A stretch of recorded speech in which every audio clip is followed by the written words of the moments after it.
I'm here with Coach Barnett. If you do not know him, you'll be able to see him in the weight room. He likes to help out Coach Goff and all the athletes around campus get stronger, get good form. But you may not know Coach Barnett's backstory living in Arkansas. You may not also know some of the other activities he likes to do, especially with his service to his country. But yeah, Coach Barnett, it's great to have you on the podcast. I think it'd be great to start off with, your time growing up in Arkansas, where you were born, what all the experiences that shaped you. But start off, where were you born? All right. I was born in a little town called Newport, Arkansas, in the Northeast, very close to Memphis, Tennessee, just barely in the state of Arkansas. And then I was raised in a smaller town of about 1,800 people called McCrory. While in McCrory, my father was a farmer, so that's pretty much all I've known growing up is farmland. My mother also drove a school bus and worked in the cafeteria for the local school. So as far as socioeconomic background, it was a little bit more middle to lower class. It used to bug me for a long time, but nowadays it was all a part of really helping me who I am Become who today. you are, yeah. Throughout high school, I was a three-sport athlete, football in the fall, basketball in the winter, and then baseball in the spring. Mainly a baseball guy, but football provided a lot of the opportunities post-high school. I even ended up as a Mr. McCrory High School. All of that together, as well as my father being in the military, really instilled a very good work ethic. I get that from my mother. She worked 2 jobs, and later on, up until now, she works 3 jobs. She also works weekends in a nursing home. So her whole life is service, serving kids in the lunchroom, picking them up and taking them to school and taking them home, another service, and of course, serving the elderly community on the weekends. So that, my father, and being a farmer, that's all I know is serving, and that is a lot of what I like to bring right here to Walker, and that's why I chose the life I chose, is for service. Wow. So you say your dad was a farmer. Did you help him farming? I did. That He kindly retired out of it by the age of 16, but from about 6, old enough to drive a tractor, till 16, I was getting up with him, digging spills, mainly doing a lot of manual labor. That's pretty much what I do now in the weight room, is pick up heavy things and put them down. And so, yes, I helped my father out. That's all I know in that part of the country. So you had 2 parents that worked hard. You had a mother that was, committed to service. You say that really shaped who you are and like the values that they taught you? It did. And funny thing is, when you're that young, you don't really realize it until retrospect. When you get older, Kyle, you're really going to look back and realize a lot of the things your parents did and said for you is going to come to fruition. It's like now I understand. Point being, especially with my mother growing up, we get made fun of for everything. I got made fun of because my mother worked in the lunchroom, because she drove a school bus. But it wasn't until that long ago when I really looked back on what she actually did for young people. Now, my part of the country where I was raised, Kyle, a lot of kids were the same condition I was, if not much worse. A lot of them's home life was not the most pleasant. A lot of them went to bed hungry, bad home life. Mm-hmm. So the first person they saw in the morning with a smile on her face to pick them up was my mother. Wow.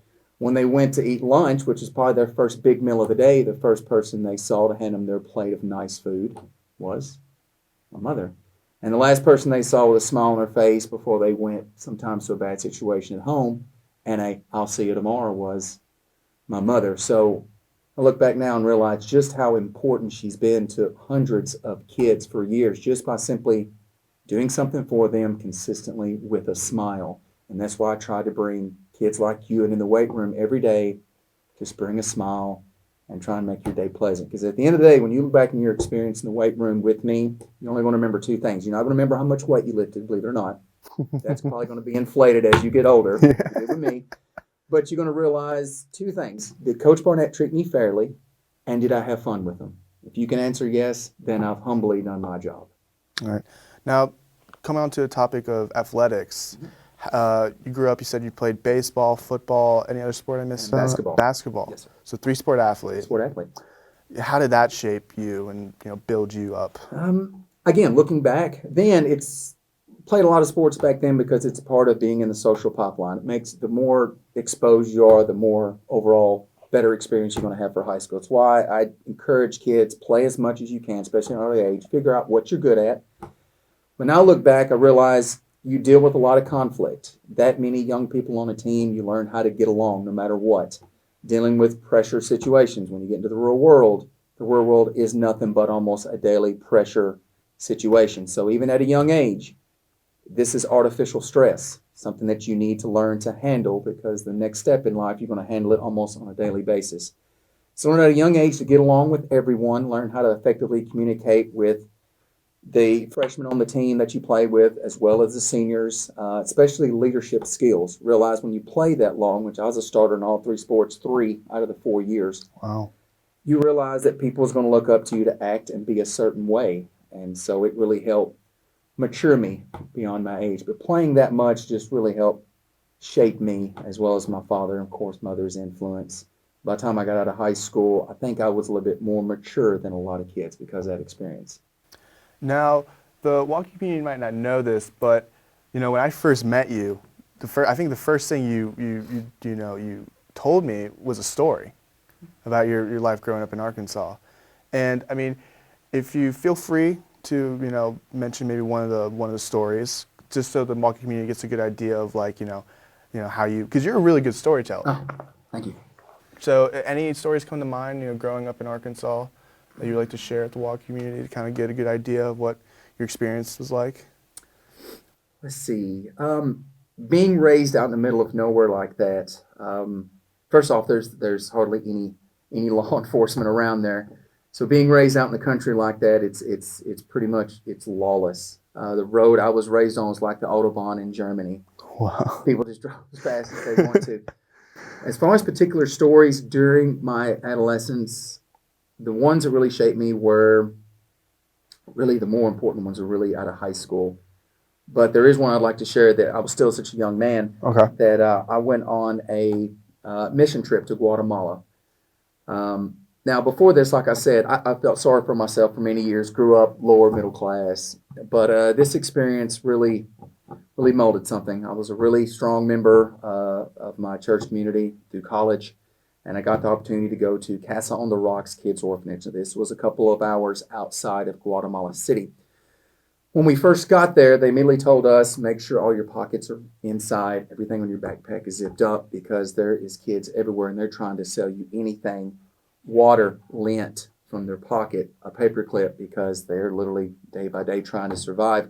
And I really did not know how serious that was until an instant when we got to Castle on the Rocks Kids Orphanage. So we got into town, and they sent us through a community, and imagine the size of about a basketball court. Now, about 6-foot man-made walls all the way around the basketball court with one door in and one door out. Inside this basketball court-sized area is several huts, homes, and there was one man at the entrance. This man is called the Witchy Man, and he had a weapon in his hand. His whole 7-day-a-week existence was to guard everything. Because imagine if you were so hungry and so without food, clothing, shelter. When it gets to that desperate moment, you're willing to almost do anything to get those 3 things. This guy's job was to protect everyone in this community. So they walked us through, and we would go from hut to hut and meet families. And immediately I started thinking, what have I ever complained about? Yeah. And I hear kids, even within this 1% of the world type of culture here at Walker, when kids complain, and I still complain to this day, but we have no idea if we went there.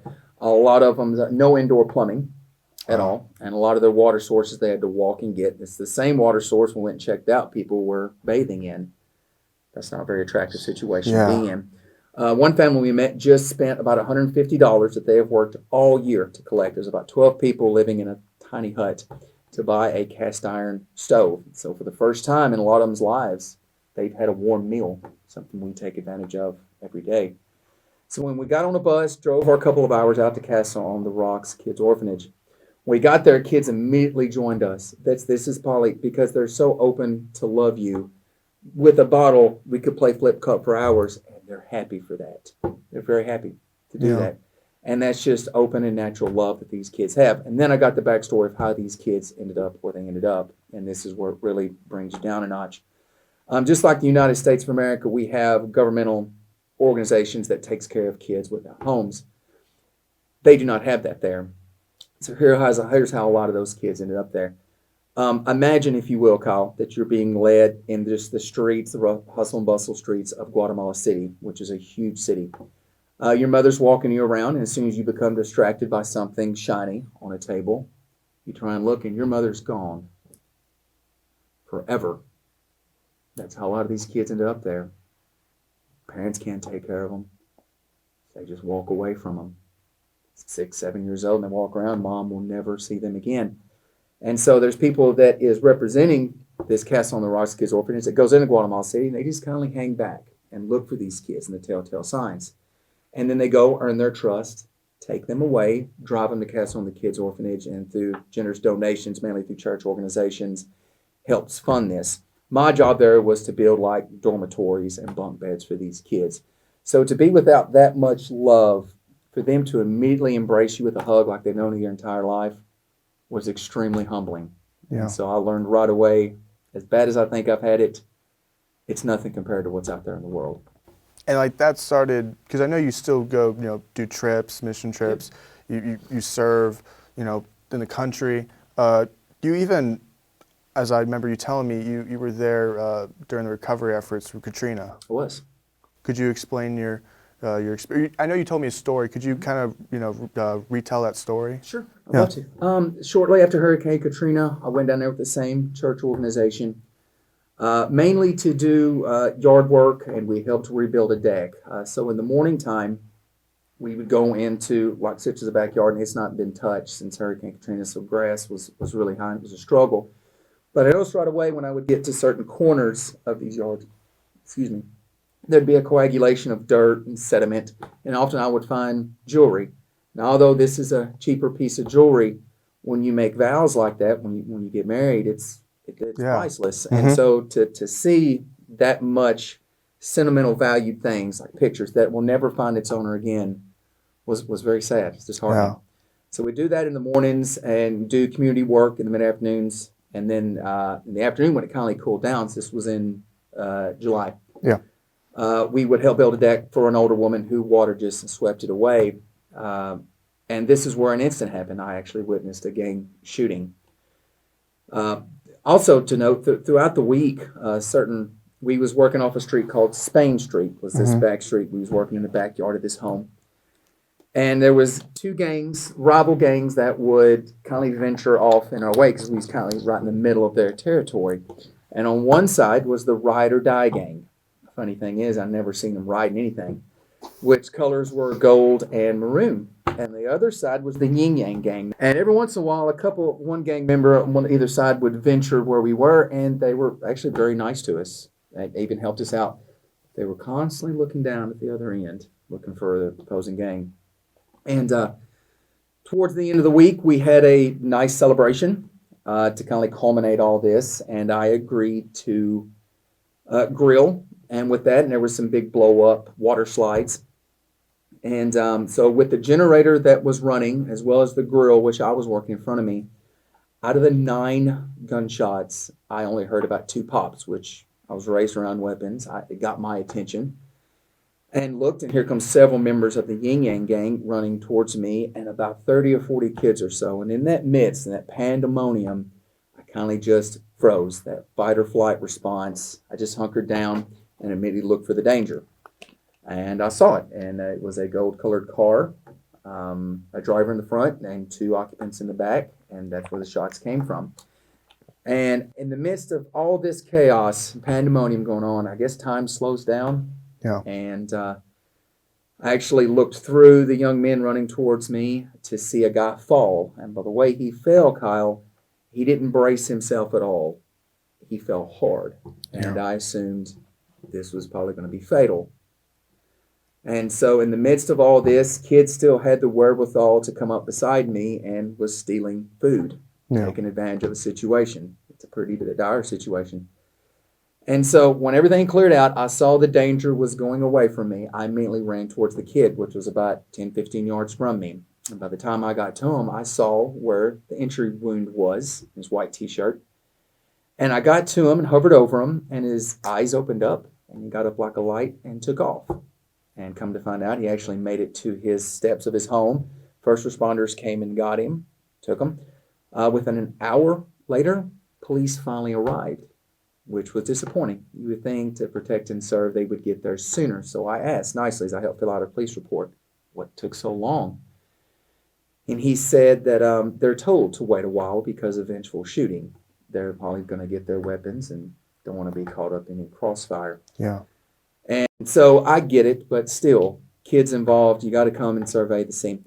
Sadly, within 5 minutes or so, kids were playing again like nothing happened, because as bad as the situation was down there, again, it was a pretty lawless environment. Yeah. I saw gang members throughout the day with weapons on them, broad daylight.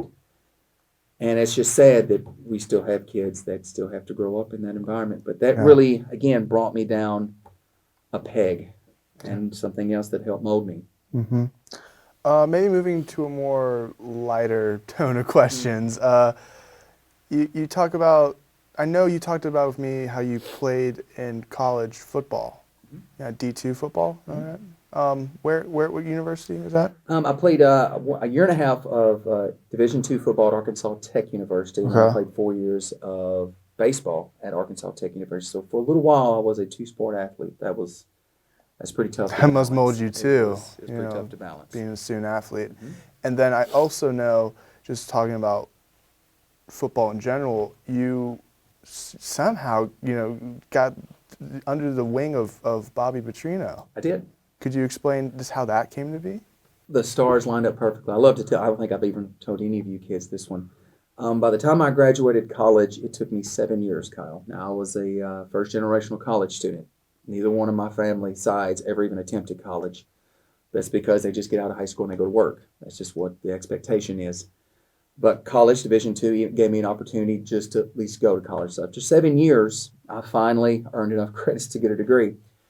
And then I went into the workforce for a year, pipelining. It's a very, very hard industry.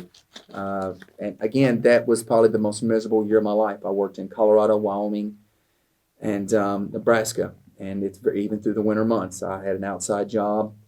It was miserable, but it lit a fire underneath me to use my degree, get back to Arkansas, do something productive. I have to. I can't. That kind of lifestyle is awful rough. So when I got back, I literally was working some football camps up in Fayetteville, Arkansas, where the University of Arkansas is, and came in off the streets and asked, can I help? Genuinely. And I was in good shape and still athletic enough that I knew a lot of the drills that they were running, so I was very upfront. I'd jump in there and do it with everyone during these camps. And I got the attention of some of the coaches. And I was a little bit older, more mature. That helped me out, which usually means you're more dependable, trustworthy, things that was instilled by my parents a long time ago. And one particular day, a little bit of fate took over, and I was volunteering to work in the equipment room in the afternoons, taking up sweaty clothes from these players. And a young man come up and slapped his clothes in front of me, and some of his sweat splashed on me.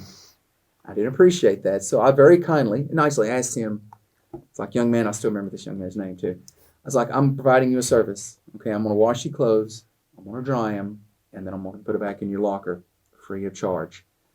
You don't have to speak, just hand over the clothes and I'll take care of it for you. Just be nicer, please. He apologized, but Coach Petrino's brother, Paul Petrino, saw it, liked the respectful interaction I had with the kid, and asked if I wouldn't mind helping him because his reputation preceded him. He was very difficult to work with. Yes. I say that. And so I was like, sure. And he's like, do you think you can get into graduate school at the University of Arkansas, which is beyond my wildest dreams, Kyle. I never thought I'd even get a college degree. Thought I was going to farm the rest of my life. Yeah. Nevertheless, get a master's in anything. And I was like, I doubt it. Being a first-generation college student, not having that foundation, not having that base to work off of, really puts you at a disadvantage in going to college for the first time. A lot of trial and error. I had to figure out a lot of things as I went. And so he was like, well, let me see if I can help you out. Well, he did. I had to interview like this, nailed the interview, and I was accepted into a graduate program. A lot of things had to go my way. Yeah.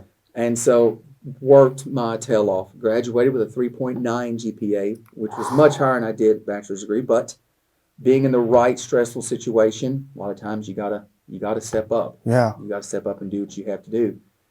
And the experiences I've had up until then, buckled down and got it done. And 3 years later, I graduated with a master's degree at the University of Arkansas. An experience there that I'll never forget. And free education, which is priceless. Now here you are, helping us, work out in the weight room. How'd you end up here?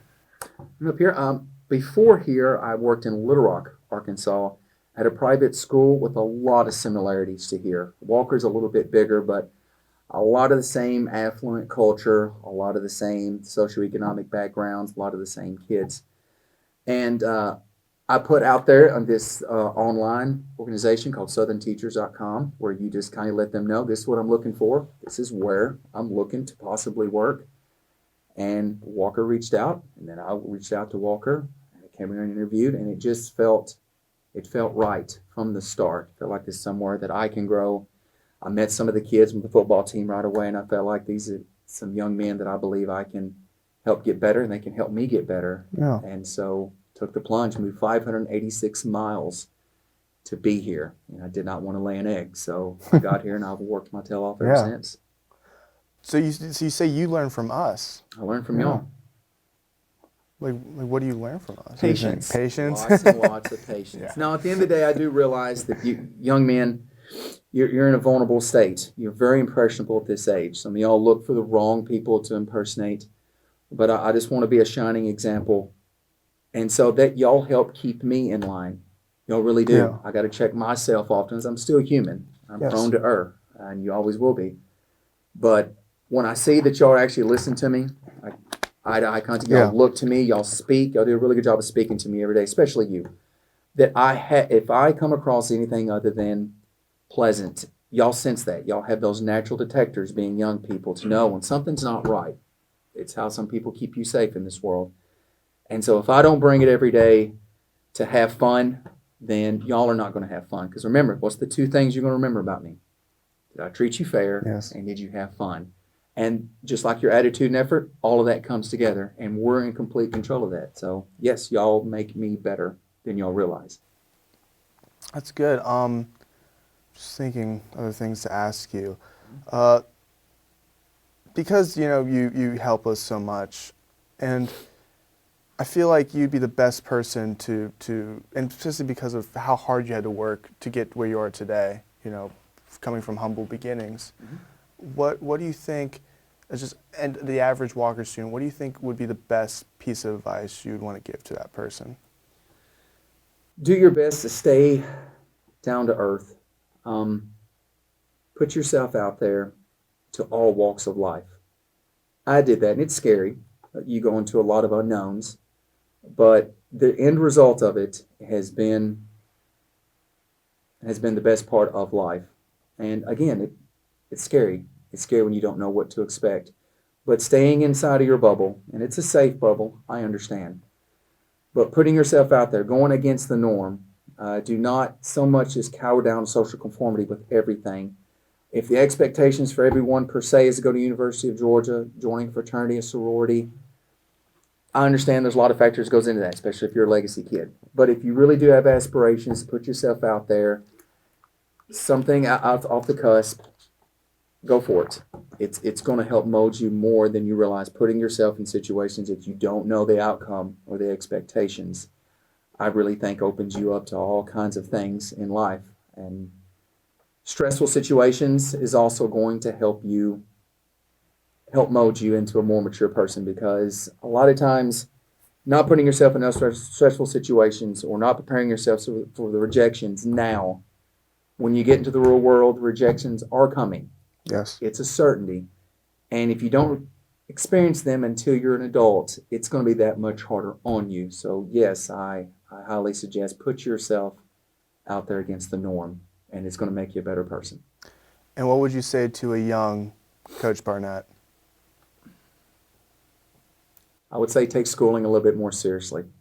Really? I did not. I was all about sports.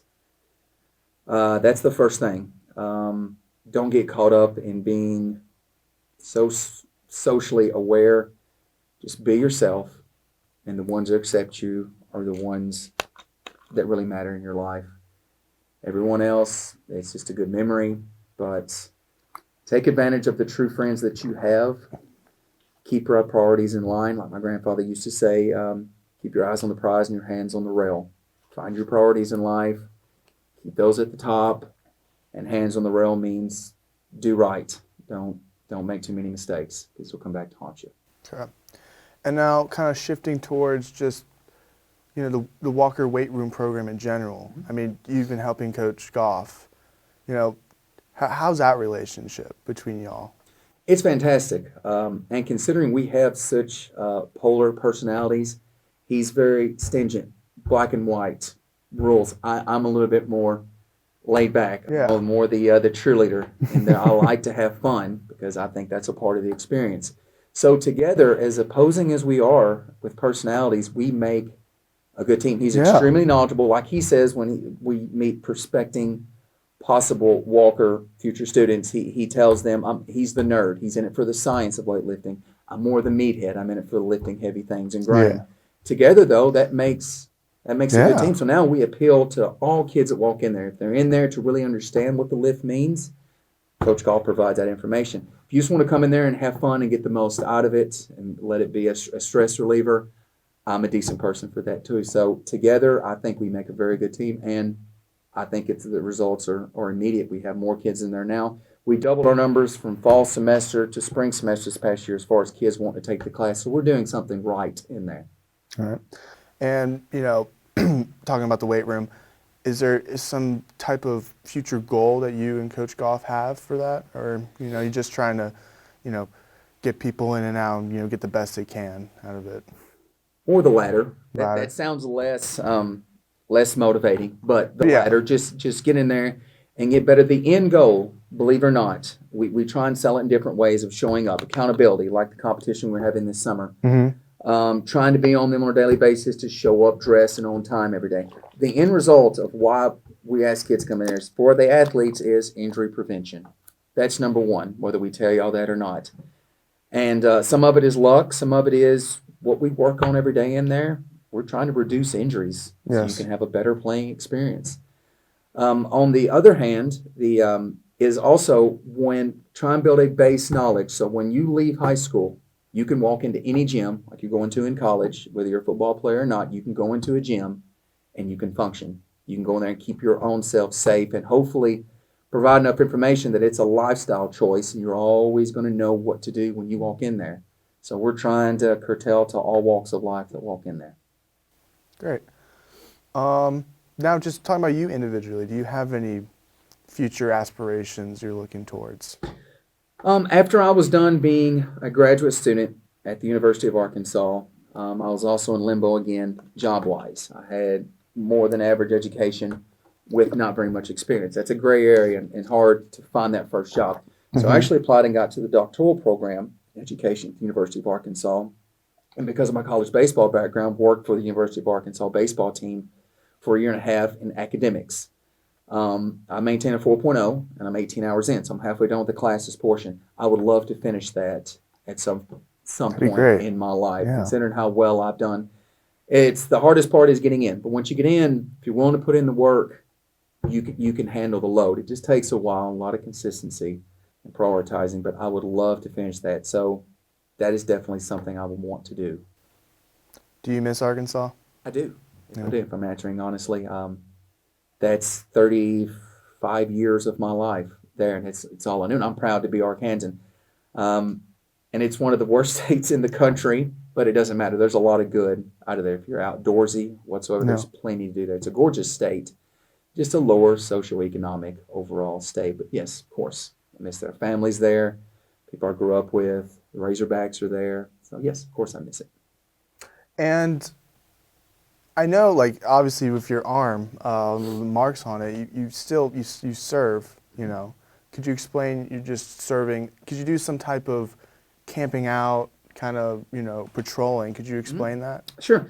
I am a second lieutenant in the United States Army National Guard, so I have to report in monthly and a few weeks, and if I'm on other orders or additional training because I'm an officer, I'm also called to go in and serve extra.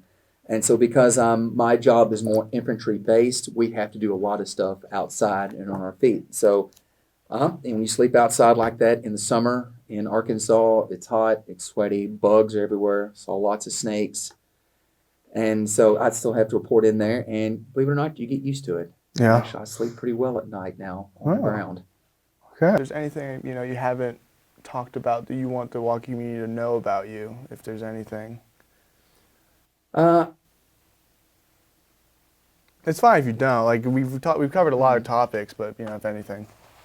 I appreciate how everyone has been more than helpful to help me acclimate to this community. Yes. That's a big move to move your whole family up like that. And we're still having to drive to Arkansas once a month. How understanding everyone has been since day one. How the kids, y'all seem to have really embraced me or showed just as much mutual respect as I show y'all. Coach Golf, members of the athletic community, athletic director, teachers alike, has been over the top helpful, even more than I expected. And I expected it to go well, just to help me feel welcomed in this community. So thank you.